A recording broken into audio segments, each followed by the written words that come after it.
Alright, how's it going? This Housey here. I'm just going to quickly go over some very basic fundamentals for pistol shooting. Alright, the first one is going to be your stance. You want to have a fighting stance with your knees about shoulder width apart and one leg slightly back. If you ever played any sports or did any boxing, it's basically the same exact stance. You're isosceles. Alright, the next part of pistol shooting is going to be your grip. With your strong hand, you're going to want to get high on the tang and have your thumb pointing towards the target, high, almost up on the slide, and then the rest of your hand comfortably around the grip. Alright, when it comes to your weak hand or off hand, you're going to go ahead and bring it straight up, wrapping around your strong hand, and bring your thumb right into that position there, pointing right on target. Alright, it's very simple. I'm not going to go into a whole bunch of detail, just trying to help out new shooters.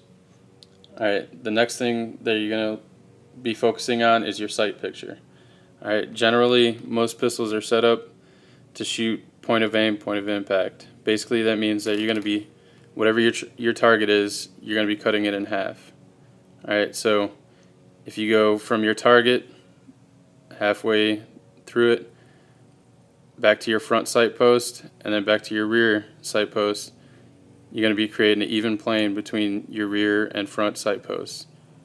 Alright, when you come up on target, you're going to first of all focus on the target. Then when you're bringing your weapon up, your rear sights are going to come into blurry focus, and you should be focused completely on your front sight post. Alright, so again, when you're coming up, you're looking to get your front sight post center of mass.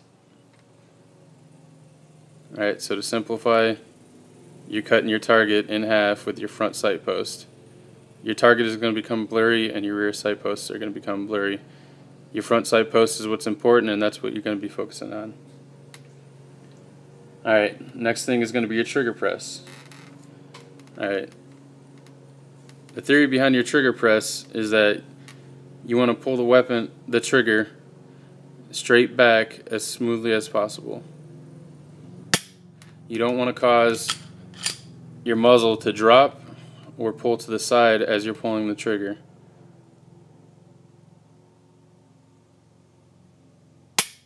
Alright, so as you saw there wasn't much movement.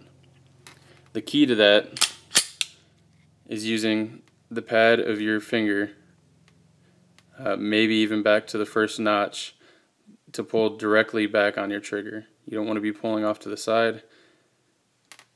So if you see here, the problem with using any farther past your notch is if you look at my finger here, you're going to notice that it goes off to the right side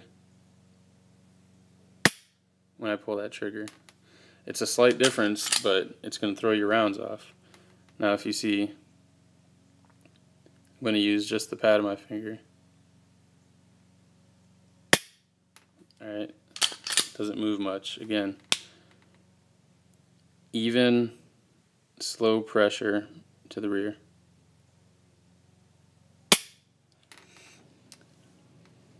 Alright, once you fire the round, you're going to move into your follow through. Okay. When you pull that trigger, there's no need to immediately let go of it. Alright. You letting go of it means that you're probably jerking, which is going to throw your rounds off, even if you don't notice that you're doing it. Alright, if you continue to practice pulling the trigger back to the rear and maintaining it after it fires, you're going to have a better follow through. Alright, your gun's going to cycle, you're going to be up in this position, and you're going to work your front sight post back onto target and release the trigger to reset, which you heard there, and then continue to engage. Alright, so again, your front sight post is going to be up off the recoil, reset, and re-engage. Alright, thanks for watching. Appreciate it. Let me know if you have any suggestions or viewpoints. Housey out.